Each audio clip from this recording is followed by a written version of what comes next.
So we were at the uniqueness. The office of the Speaker of Lok Sabha enjoys a great respect and some of things. Uh, he is the principal spokesperson of the Lok Sabha. लोक सभा के में speaker की बात कर रहे हैं. जो भी पार्लियामेंट्री मैटर्स होंगे वो फाइनल होंगे यहाँ पे. ठीक है. सम ऑफ द पावर्स बता रहा हूँ. ठीक है. जो भी प्रिविलेजेस हैं मेंबर्स को मिली हुई उनको गार्ड कौन करेगा? स्पीकर. तो रेगुलेटरी फंक्शंस में आऊँ तो मतलब powers and functions of speaker. Regulatory functions, decorum maintain करना, उसको हाउस को अपने बिजनेस के अकॉर्डिंग चलाना, बिजनेस में जो भी काम है उसका उसके अकॉर्डिंग चलाना है, फालतू में बकवास नहीं करनी. Regulatory functions for interpretation of rules and of the house, provisions of the constitution of any parliament presidents. The speaker is the final authority in the house. ठीक है. तो जो भी होगा स्पीकर इज द उस हाउस में final authority speaker ही है. When the president summons a joint session of two houses of the parliament, when there is a deadlock between the two houses, it is the speaker of the Lok Sabha that presides over the session. ठीक है. Deadlock between the two houses, so देखेंगे हम इसको later. So he is an ex officio member of Indian parliamentary group. ठीक है. Financial function उसके मतलब money bills वगैरह को देखना. राज्यसभा देखो. It is the only speaker who has the final power to decide if a bill is a money bill when the bill is presented to the president after being passed by the Rajya Sabha. तो money bill का bill उसको पास करने के लिए आपको पहले permission भी लेनी पड़ती है मतलब प्रेसिडेंट साहब. Judicial functions of course. Anti defection देखना उनका टाइम शेड्यूल हमने बहुत बार देख लिया. Other functions voting powers. Secret setting करनी है तो उसके लिए परमिशन लगेगी. ठीक है. स्पीकर साहब. Impartiality of the speaker. Why is the impartiality of the speaker is important? अगर फंक्शन कराना है तो सब मतलब जो भी एक लीडर होता है वो शुड बी इम्पार्शियल. देखो पार्शियलिटी एक किसी के साथ नहीं होती.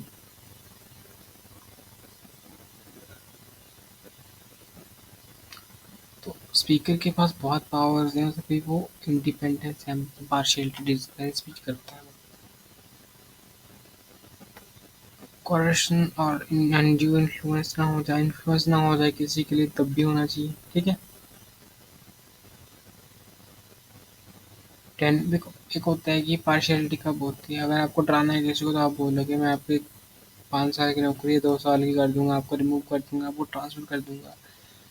तो अब सिक्योरिटी ऑफ टेनर है वो. ठीक है. उसको हटाने के लिए आपको रेजोल्यूशन पास करना ही पड़ेगा. ऐसा नहीं कि बिना मतलब से हटा दिया उसको. And salary and allowance fix है उनका. Conduct of the speaker.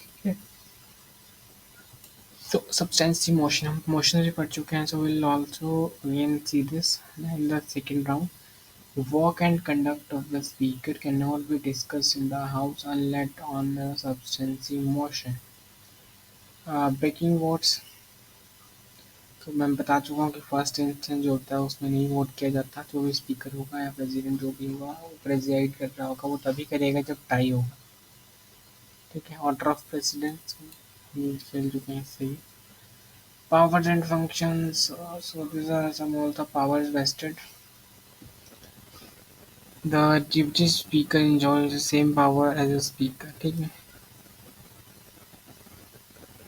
Deputy speaker become a member of committee तो वो खुद ही चेयरमैन बन जाता है ऑटोमेटिकली उसका.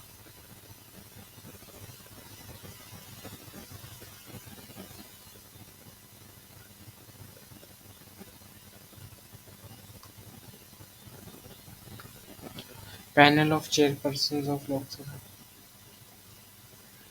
So it is a panel of 10 members of Lok Sabha who are all nominated by the speaker to act as the speaker in case of both the speaker and deputy speaker are absent. तो 10 member जो होते हैं लोकसभा के उनको nominate किया जाता है किसके द्वारा? स्पीकर. क्यों? ताकि वो स्पीकर की तरह मतलब एक्ट कर सके, ठीक है। अगर स्पीकर ही नया डेप्टी स्पीकर ना,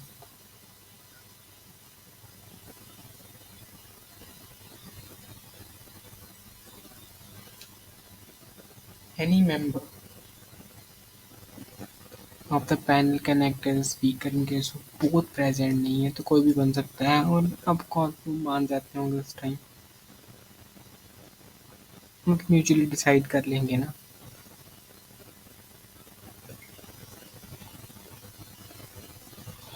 फॉर एग्जांपल स्पीकर नहीं है, डेप्यूटी स्पीकर नहीं है, तो 10 मेंबर्स में से एक बंदा बन गया। 10 मेंबर्स भी नहीं है, वो आज यहाँ पे फॉर एग्जांपल, तो भी हाउस सिलेक्ट करेगा कि उनमें से कौन सिलेक्ट होगा, ठीक है। एज अ सिलेक्ट जो भी प्रिजाइड करना है जिससे।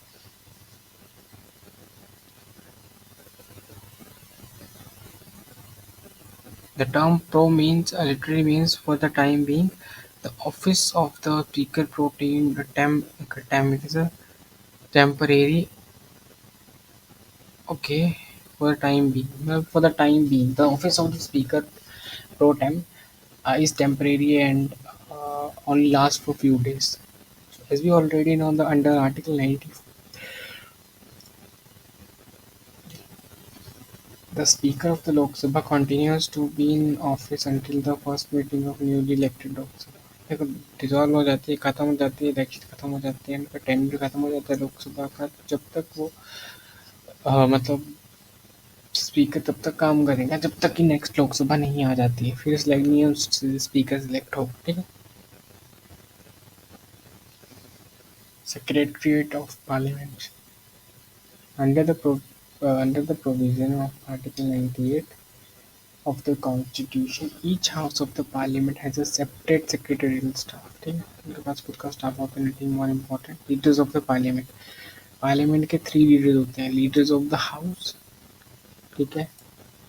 So who are leaders in their respective house are always from the ruling party. Leader of the house, for example Rajya Sabha की बात करूँ, अगर मेजोरिटी बीजेपी के पास है, कांग्रेस के पास है, बीजेपी के अगर फॉर एग्जाम्पल मोदी साहब है और राहुल गांधी साहब है और केजरीवाल साहब है, जो भी है, फॉर एग्जाम्पल मेजोरिटी अगर राहुल गांधी, रूलिंग पार्टी कांग्रेस है, तो फॉर एग्जाम्पल उनका मेन चेहरा राहुल गांधी है, तो वही होंगे लीडर, ठीक है, leader of the house. Leader of the opposition means the second party, ठीक है, जो रूलिंग में नहीं है, and the biggest of course whip. uh, this office is an unwritten, of course, tradition based convention that is common in most parliamentary governments, ठीक है।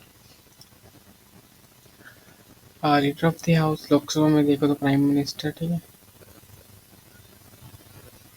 तो basically मैं जब भी लोकसभा में बात की तो प्राइम मिनिस्टर और a person appointed by him for the purpose, ठीक है, लीडर ऑफ द हाउस को बोल दिया। राज्यसभा की बात करें तो leader of the house is someone who is nominated to be leader of the house by the prime minister, से जो भी नॉमिनेट हो गया आएगा, ठीक है।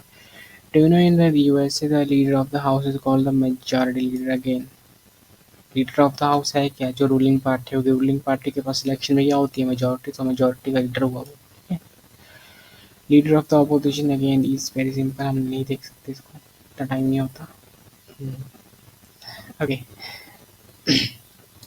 office of whip is entirely based on the convention of the parliamentary system of governance not mentioned in the rule book or any act or practice against.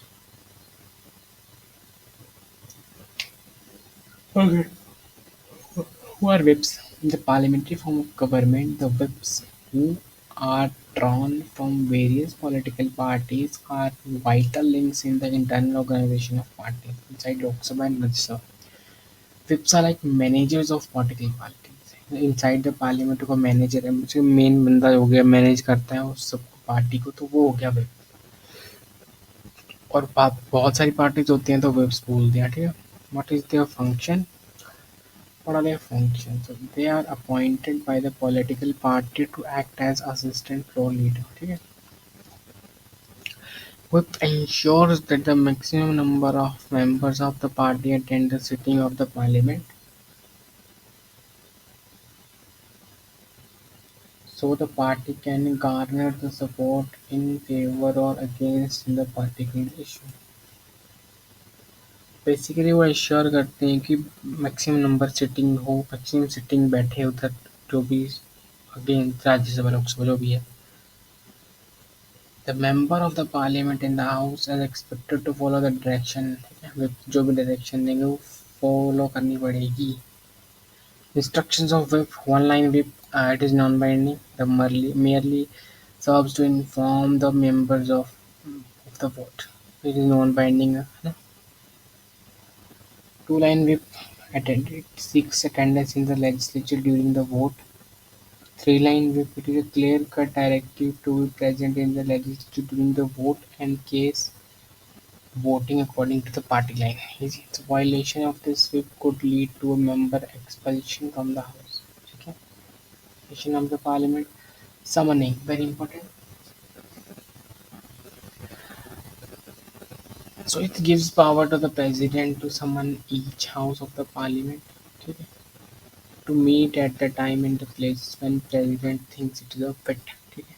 Time मतलब basically president जब भी बुला सकते हैं अगर वो टाइम को, कभी जरूरत होता है कि सेशन में नहीं होता कोई भी, मतलब बेसिकली राज्यसभा लोकसभा, तो प्रेसिडेंट साहब उनको बुला सकते हैं अकॉर्डिंग टू द टाइम, जितना भी मतलब फिट बैठेगा, जब भी फिट बैठेगा।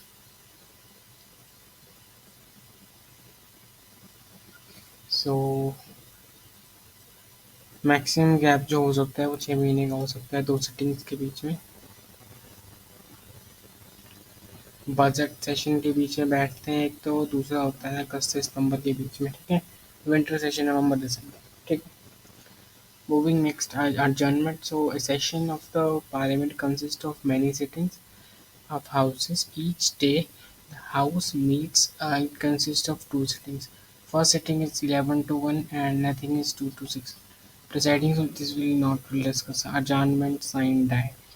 When the presiding officer, देखो बेसिकली कुछ नहीं है, एडजर्न कौन करता है, प्रिजाइडिंग ऑफिसर, ठीक है, और नेक्स्ट डे की टाइमिंग भी वही बताता है, तो सस्पेंड भी वही करता है, ठीक है। Adjournment sine die, when the presiding officer of the house suspends the sitting of the house for an indefinite period, मतलब डेफिनेट अब नहीं है, देखो आज बोल दिया कि सस्पेंड टाइम नहीं बताया तो उसको बोलते हैं एडजर्नमेंट साइन डाई, ठीक है। Presiding office can call the sitting of the house any day और एनी टाइम। अगर साइन डाई से किया गया ना ख़त्म, उसको टाइम टू नहीं बताया कब अगली होगी, तो बोलेंगे कि कभी बुलाया जा सकता है, बस इतना ही है, सिंपल सी बात। Okay, the presiding officer usually suspend the sitting of the house by issuing adjournment some time when the work of the house complete, से वर्क ऑफ द हाउस अगर कंप्लीट हो गया तो फिर साइन डाई इशू कर दो, अगले 6 महीने बाद बुला लेंगे आपको। प्रोरोगेशंस, so Article 85(2), the president issues the order of prorogations to end the ongoing session of the parliament, को खत्म करने के लिए, जो भी ongoing session उसको खत्म करने के लिए prorogation the. Usually when the work of the parliament completes for a session, the presiding officers of the both houses of the parliament adjourn their houses sign die. जब भी काम खत्म तो साइन डाई इशू कर दो, खत्म कहानी। After such adjournment, sine die के बाद प्रेसिडेंट इशू करेगा क्या, प्रोरोज, ठीक है। प्रोरोग तो इशू होगी उसके बाद उसको खत्म करने के लिए।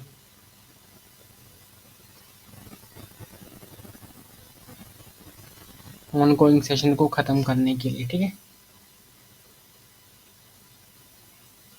After proroguing, when the house meets again, that will call different session, ठीक है। अगर ये इशू कर दिया तो फिर डिफरेंट सेशन होगा। फॉर एग्जांपल मैं बात करूं, मैंने साइन डाई इशू कर दिया, ठीक है। साइन डाई इशू करने के बाद राज्यसभा, ऐसा नहीं मैंने बोला खत्म हो गया, साइन डाई का मतलब ये है कि आपको टाइम नहीं बताया, कुछ नहीं बताया कब आना पड़ सकता है। जनरली होता तो ये जब है जब खत्म हो रहा होता है, तो टाइम नहीं, साइन डाई इशू करके टाइम नहीं पता होता कब आना है। लेकिन साइन डाई के बाद अगर प्रोरोगिंग आ जाए, प्रोरोगेशन आ जाए, उसका मतलब है कि अभी हाउस खत्म हो गया, जो भी सेशन चल रहा था वो खत्म हो गया, इसके बाद नेक्स्ट आएगा। पर साइन डाई अगर मैं इशू करता हूँ तो ये है कि अगर मैं आपको 2 दिन बाद बोलूँ कि समन कर लूँ तो आ जाएगा। Okay, provocation is done by president और एडजर्नमेंट तो फिर नॉर्मल भी प्रिजाइडिंग ऑफिसर कर देगा। ये टर्मिनेशन करता है, ये सिर्फ सस्पेंड करता है, ठीक है, कुछ टाइम के लिए। resolution. It can only be done by the president under Article 85 to resolve करना है तो president ही कर सकता है.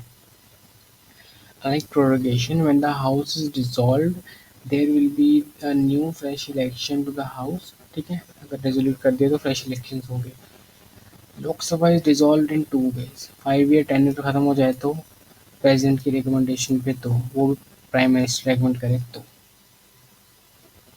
Uh, when the Lok Sabha is dissolved, all the business pending before its dissolution lapses. ठीक है, सब कुछ जो भी था वो खत्म. Bills pending in Lok Sabha, whether originated in Lok Sabha or sent to it by Rajya Sabha lapses. सब खत्म. जो भी बिल्स वगैरह होते हैं, ठीक है. और रीइंट्रोड्यूस करना पड़ेगा जब भी मेंबर नहीं आएगी. What not lapses, क्या खत्म नहीं होता. Pending bills and all the pending assurances that are to be examined by the committee or government assurance do not lapse. जिसको किसी कमेटी ने देखना होता है वो नहीं होता लैप्स. देखो अब फॉर एग्जांपल राज्यसभा में पेंडिंग है but not passed by Lok Sabha, do not lapse. For example देखो, लोकसभा के अंदर कोई आना था कुछ, लोकसभा ने उसे पास नहीं किया और वो राज्यसभा में पड़ा हुआ है तो भी वो लैप्स नहीं होगा.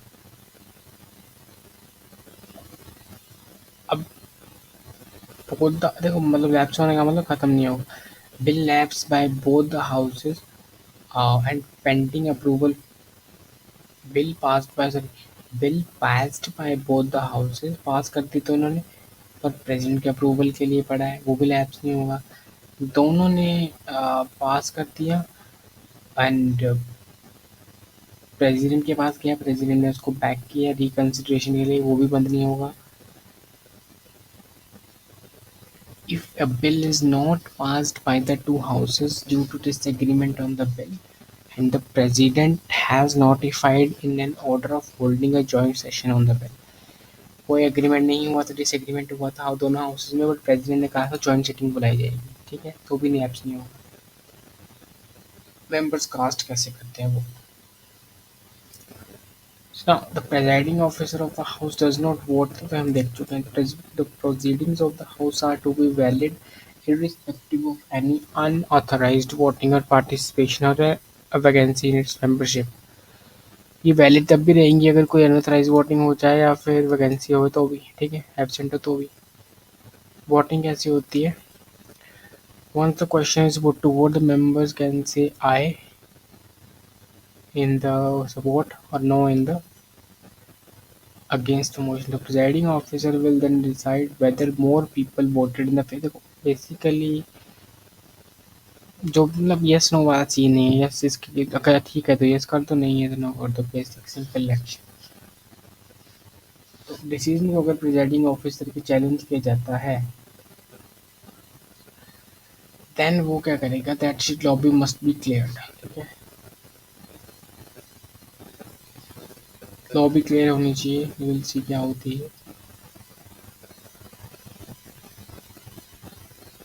तो और उसको वेट करना पड़ेगा, ठीक है.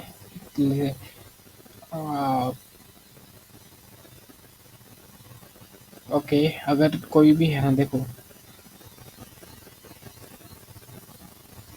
if the opinion of the presiding officer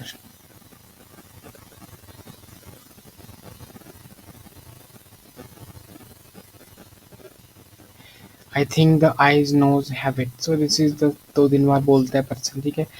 3-4 minute के लिए वेट करना पड़ता है decision of speaker on ayes noes challenge किया जाए तो, ठीक है.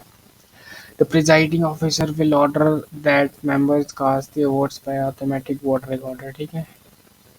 और बाय आई नो कर लो या ऑटोमेटिक वोट रिकॉर्डर से कर लो. Type of majority in the uses. Absolute majority is nothing. देखो half any, it means any number greater than half of the total number of seats, ठीक है. तो for example 500 seats हैं,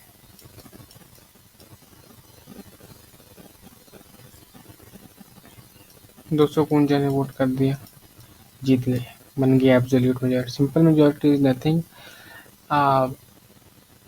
जो भी प्रेजेंट है, 200 प्रेजेंट है 500 में से, तो उसके अकॉर्डिंग 101 चाहिए आप। Half, sorry, it means any number greater than all the members present and voting in the house। तो अगर वोटिंग 200 बंदा कर रहा है तो greater than the present members, what do you mean by this? So then all the members present and voting in the house, okay, simple majority। For example, so 200 का आधा, simple। For confidence and no confidence के लिए, census के लिए, sensor के लिए, sorry, legislative council के लिए, फाइनेंशियल इमरजेंसीज के लिए, इलेक्शन थे बेसिकली। Effective majority,